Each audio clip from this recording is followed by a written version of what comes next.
এটা একটা অভাবনীয় যুদ্ধ। এমন যুদ্ধ আগে কখনো হয় নাই। ইরান একটা মরণ কামড় দিছে এমন ভাবে যে আমি তো মরবই, তোমাদের সাথে নিয়ে মরবো, এই স্টাইলে।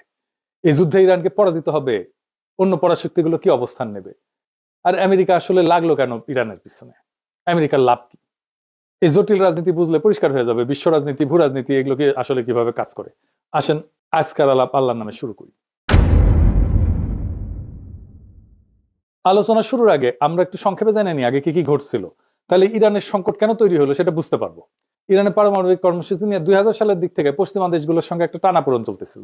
অভিযোগ ছিল ইরান হয়তো পারমাণবিক অস্ত্র বানাইতেছে। পৃথিবীর প্রত্যেকটা দেশে পারমাণবিক কর্মসূচি আছে, কিন্তু বাংলাদেশেরও আছে। এটা শুধু বোমা বানাইতে লাগে না, ইলেকট্রিসিটি বানাইতে লাগে, আমাদের চিকিৎসার জন্য লাগে, ক্যান্সার চিকিৎসার জন্য লাগে, রেডিওথেরাপি মেশিনে লাগে, আপনারা জানেন, এক্সরের জন্য লাগে, এমনকি বুকে যে হার্টের ডাক্তারেরা স্টেন্ট বসায় না, ওই টাইমেও লাগে। স্টেন্ট লাগাইতে গেলে দেখবেন যে ডাক্তার, নার্স, টেকনিশিয়ানরা বুকে স্যার কোনা এরকম একটা ছোট বাক্সের মতো সাদা এটা পড়ে থাকে, রেডিয়েশন মাপ ওইটা। যাই হোক, ইরান পারমাণবিক অস্ত্র বানাবে এই ভয়ে জাতিসংঘ, ইউরোপিয়ান ইউনিয়ন, যুক্তরাষ্ট্র ইরানের উপরে কঠোর অর্থনৈতিক নিষেধাজ্ঞা দেয়। ইরানের তেল রপ্তানি কমে যায়, ব্যাংকিং ব্যবস্থা প্রায় বিচ্ছিন্ন হয়ে পড়ে, অর্থনীতি স্থবির হয়ে যায়। এই অচল অবস্থা কাটাইতে 2015 সালে ইরান এবং 6 বিশ্বশক্তির মধ্যে একটা চুক্তি হয়। এটা চুক্তিটার নাম ছিল JCPOA, মানে হইতেছে joint comprehensive plan of action. কি ছিল সেই চুক্তিতে? চুক্তির মূল কথা ছিল ইরান তার পারমাণবিক কর্মসূচি সীমিত করবে আর বিনিময়ে নিষেধাজ্ঞাটা উঠবে। পারমাণবিক কর্মসূচি সীমিত রাখা মানে প্রকৃতিতে যে ইউরেনিয়াম পাওয়া যায়, মানে যেটা থেকে পারমাণবিক শক্তি আসে আর কি, ওইটা দিয়ে কিছু হয় না, ওইটাতে ঘন করা লাগে, ঘন ঘন। মানে ধরেন চিনি ছাড়া চা হইতেছে প্রাকৃতিক ইউরেনিয়াম, পাইনসা চা হইতেছে অল্প সমৃদ্ধ ইউরেনিয়াম, মানে একটু ঘন হয়েছে। হালকা মিষ্টি চা হইতেছে মাঝারি সমৃদ্ধ ইউরেনিয়াম, আর কড়া মিষ্টির চা হইতেছে বোমা তৈরির গ্রেডের অতি সমৃদ্ধ ইউরেনিয়াম। এটা কেমনে ঘন করে এই ইউরেনিয়াম? মানে মাখন তোলা দেখেছেন না, যে ঘুটা দিয়ে ঘুরায়, ঠিক ইনকে ঘুরে ঘন করে। ইরান রাজি হয় যে এই ইউরেনিয়াম সমৃদ্ধকরণটা মাঝারি পর্যায়ে রাখবে, মানে যেটা দিয়ে আরামসে বিদ্যুৎ বানানো যাবে, চিকিৎসার কাজ করা যাবে। এবং আন্তর্জাতিক পারমাণবিক সংস্থা যেটা জাতিসংঘের IAEA, ওইটাকে কঠোর নজরদারির সুযোগ দিবে। নজরদারি চলতেছিল। এর ফলে চুক্তি স্বাক্ষর করার পর একটা বড় অংশের আন্তর্জাতিক নিষেধাজ্ঞা উঠায় নেওয়া হয়। ইরানের তেল রপ্তানি বাড়ে, বিদেশি বিনিয়োগও আসে। কিন্তু 2018 সালে ট্রাম্প এই চুক্তি একতরফা ভাবে বাতিল করে দেয়। যুক্তি ছিল চুক্তিটা যথেষ্ট কঠোর না, মানে ট্রাম্পের পছন্দ মতো, মন মতো হয় না।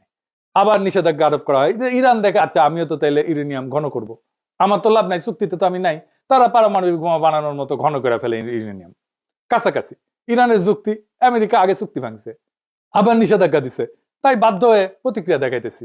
চুক্তি ভাঙার দায় যুক্তরাষ্ট্রের। এখন যুক্তরাষ্ট্র কি চায়?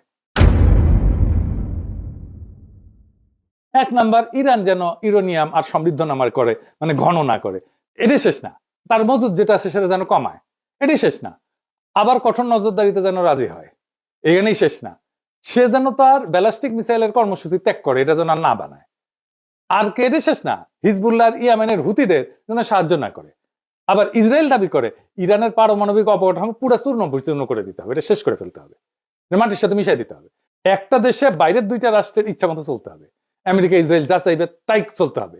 এটা কোনো মর্যাদা সম্পন্ন দেশ করবে না। এবার আসেন দেখি আসল প্রশ্ন, আমেরিকা ইসরায়েল কি ইরানকে হারাইতে পারবে? প্রথমে বলে নি, আমেরিকার ইসরায়েলের সম্মিলিত সামরিক ক্ষমতার ধারে কাছেও ইরান নাই। তাইলে কি ইরান হারা যাবে? না, এই প্রশ্নের উত্তর অত সহজে দেওয়া যাবে না। আসেন আমরা আলাপটা শেষ করলে বুঝবেন আসলে ইরান হেরে যাবে কিনা।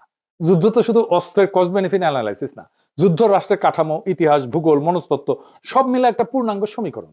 আর সেই সমীকরণে ইরানকে সহজে হারানো খুবই কঠিন, প্রায় অসম্ভব। কেন?